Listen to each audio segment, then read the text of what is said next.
បាទសូមជម្រាបសួរពុកម៉ែបងប្អូនគ្នាថ្ងៃដែរខ្ញុំបាទមានគ្លីបវីដេអូចំណេះដឹងថ្មីចង់យកមកចែកម្លែកជូនទៅដល់បងប្អូនពីរបៀបចូលទៅបិទកុំឲ្យមានការសេវរូបភាពអូតូចូលក្នុង Telegram ហើយសូមធ្វើការបះបាយកាមេរ៉ាបន្តិចដើម្បីបង្ហាញបងប្អូននៅលើស័ព្ទដៃតែម្ដងបងប្អូនប្រើទូរស័ព្ទដែលមាន account Telegram រាល់ថ្ងៃបើសិនជាឃើញរូបភាពដែលគេផ្ញើតាម Telegram ហ្នឹងបើមិនថាលក្ខណៈបុគ្គលឬក៏លក្ខណៈគ្រប់ទេគឺតែតែឃើញរូបភាពនៅក្នុង Telegram ផងនៅក្នុងទូរស័ព្ទដៃបងប្អូនផងវាចេញតម្រងបែបនេះបាទពេលដែលបើកកន្លែងវិចិត្រសារឬក៏ gallery ហ្នឹងបាទគឺតែតែឃើញរូបភាពដែលគេផ្ញើតាមរយៈ Telegram ហ្នឹងបាទវារត់ចូលទៅក្នុងទូរស័ព្ទបងប្អូននៅស្វ័យប្រវត្តិបងប្អូនមិនបាច់ឆ្ងល់ទេពីព្រោះតែ Telegram វាមានមុខងារមួយដែលអាចបើកឲ្យរូបភាពបាទ save ចូលក្នុងទូរស័ព្ទបងប្អូននៅស្វ័យប្រវត្តិអញ្ចឹងហើយបងប្អូនអាចចូលធ្វើការបាទបិទបានជាហេតុដំបូងបងប្អូនចូលមកបាទ Telegram មកត្រឹមធ្វើការ clear ចោលសិនចូលមក Telegram ដើម្បីធ្វើការបិទណាបាទកុំឲ្យរូបភាពបាទ save ចូលក្នុងបាទទូរស័ព្ទបងប្អូនបាទពេលបងប្អូនចូលមក Telegram នឹងចេញតម្រងបែបនេះបងប្អូនរកមើលសញ្ញាត្រេ3ដែលលើខាងលើផុតខាងឆ្វេងដៃរួចហើយចុចលើនឹងមកបាទរួចហើយនឹងចេញតម្រងបែបនេះបងប្អូនរកមើលសញ្ញារូបបាទកងចាក់ភាសាអង់គ្លេសគេដាក់ថាបាទ setting ចុចលើនឹងមកបាទរួចហើយនឹងចេញតម្រងបែបនេះបងប្អូនធ្វើការបាទ scroll មកខាងក្រោមបន្តិចមករកមើលនិមិត្តសញ្ញាបែបនេះបាទនៅខាងក្រោមរូបកណ្ដឹងណាបាទនិមិត្តសញ្ញាបែបនេះណាបាទហើយគេដាក់ថាបាទ data and storage ចុចលើនឹងមកបាទរួចហើយនឹងចេញតម្រងបែបនេះបាទចេញតម្រងបែបហ្នឹងបងប្អូនរកមើលពាក្យថាបាទ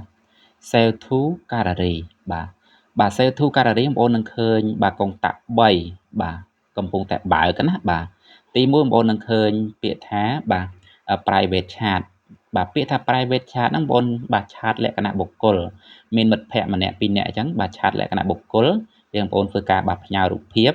ឬក៏គេផ្ញើរូបភាពមកវារត់ចូលទៅក្នុងទូរស័ព្ទបងប្អូនឲ្យស្វ័យប្រវត្តិបាទអញ្ចឹងបើសិនជាបងប្អូនមិនចង់ឲ្យរូបភាពនោះរត់ចូលបងប្អូនធ្វើការទាញឡើងនឹងបិទមកបាទបងប្អូនទាញឡើងនឹងបិទបងប្អូននឹងឃើញពាក្យថាបាទ off នេះបាទអញ្ចឹងមិនតាន់ចប់ទេណាបាទបងប្អូនមករកមើលខាងក្រោមទៀតបងប្អូននឹងឃើញពាក្យថាបាទគ្រប់បាទនៅក្នុង Telegram បើសិនជាមានគ្រប់ក៏វាអាចបាទទាញរូបភាពចូលក្នុងទូរស័ព្ទបងប្អូនដែររួចហើយបងប្អូនទាញឡើងនឹងបិទដែរមកណាបាទទាញឡើងបិទដែរមកបាទនឹងឲ្យចេញពាក្យថា off បែបនេះណាបាទហើយនៅខាងក្រោមនេះបងប្អូននឹងឃើញពាក្យថា channel អញ្ចឹងបងប្អូនធ្វើការទាញឡើងនឹងបិទដែរមកកុំឲ្យមានណាបាទហើយបើសិនជាបងប្អូនទាញឡើងនឹងបិទហើយបាទទូរស័ព្ទបងប្អូននៅតែដើររៀងបាទកាំងស្ទួកបងប្អូនកុំភ្លេចណាបងប្អូនធ្វើការបាទ clear ខាត់ចេញផងបងប្អូនបាទកុំតន់ចេញទៅបងប្អូនឃើញពាក្យថាបាទ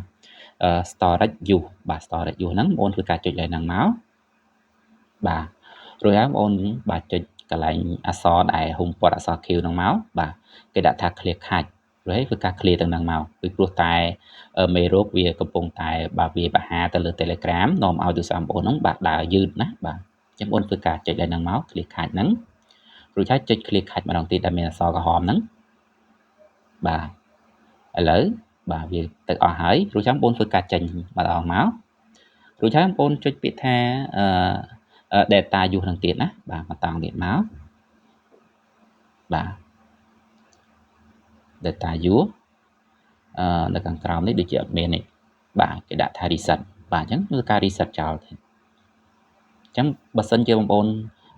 ធ្វើការបាទចុច clear cache ឬក៏ reset កន្លែងហ្នឹងគឺអត់មានបញ្ហាអីទៅចំពោះ Telegram ទេណាបាទបងប្អូន clear ទៅអស់ហើយបាទ0 MB បាទ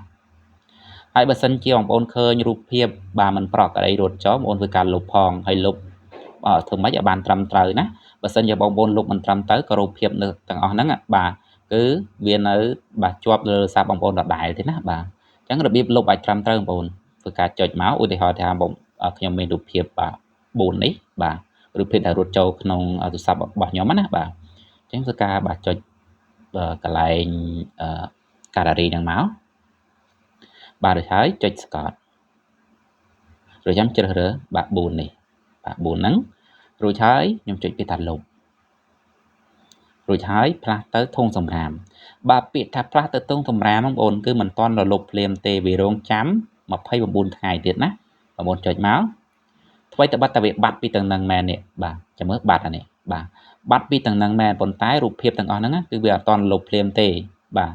វានៅមកតង់ទៀតបាទមកនៅមកតង់ទៀតបងប្អូនឃើញសញ្ញាត្រេ3នេះបាទចុចលើសញ្ញាត្រេ3ទៀតមករួចហើយបងប្អូនចុចពាក្យថាបាទសម្រាមនេះបាទពាក្យថាសម្រាមហ្នឹង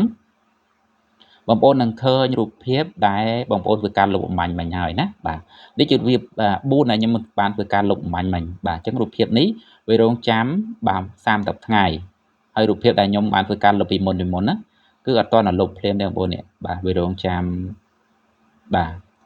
30ថ្ងៃខ្លះ30ថ្ងៃអញ្ចឹងទៅខ្លះទៀតវារងចាំ28ថ្ងៃអញ្ចឹងវាដកមករហូតណាបាទមួយថ្ងៃអញ្ចឹងបាទដកមួយថ្ងៃនៅសល់27ដកមួយថ្ងៃទៀតនៅសល់26អញ្ចឹងទៅបាទរូបភាពទាំងអស់ហ្នឹងណាបាទអញ្ចឹងរបៀបលុបរូបភាពឲ្យត្រឹមត្រូវបងប្អូនចូលមកកន្លែងហ្នឹងហើយបងប្អូនធ្វើការបាទចុចម្ដងទៀតបាទសកត់មកឧទាហរណ៍ដូចថាបងប្អូនចង់ធ្វើការលុបទាំងអស់បងប្អូនចុចគ្រីសទាំងអស់ហ្នឹងមកប៉ុន្តែខ្ញុំអត់ចង់លុបទាំងអស់ទេបងប្អូនណាបាទលុបខ្ញុំចង់លុបតែ4ហ្នឹងទេនេះបាទគ្រីស1 2 3 4បាទ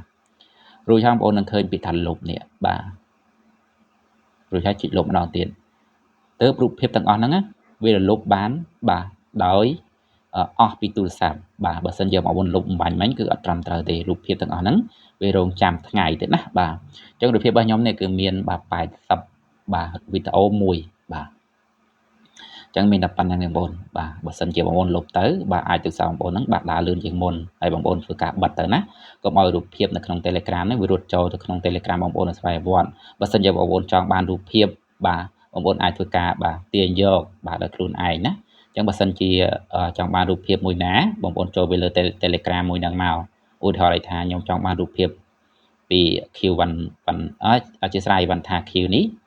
ឧទាហរណ៍ថាខ្ញុំចង់បានរូបភាពចុចបន្តពីរូបភាពហ្នឹងមករួចហើយបងប្អូនបាទចុចពីលើសញ្ញាត្រេ3នេះមកចុច3ហ្នឹងរួចបងប្អូននឹងឃើញពាក្យថានេះបាទ Save to Gallery បាទ Save to Gallery ចុចបន្តលើហ្នឹងមកបាទពេលនោះរូបភាពនឹងរត់ចូលនេះភ្លុចបាទរួចហើយបងប្អូនចូលបើឆែកមើលកន្លែងវិចិត្រសារឬក៏ Gallery បងប្អូនមកនឹងឃើញរូបភាពបាទនោះហើយណាបាទអញ្ចឹងវីដេអូរបស់ខ្ញុំមានតែប៉ុណ្្នឹងទេហើយមុនគ្លីបពីបងប្អូនទៅបាទក៏សូមជូនពរជូនជ័យដល់បងប្អូនរកទទួលទានឲ្យបានក្នុងឱកាសបាទឆ្លងឆ្នាំថ្មីឆ្នាំសកលឆ្នាំ2026នេះបាទនេះពេលនេះដែរខ្ញុំបាទក៏សូមអរគុណជម្រាបលាជួបគ្នានៅវីដេអូក្រោយបាទបាយបាយ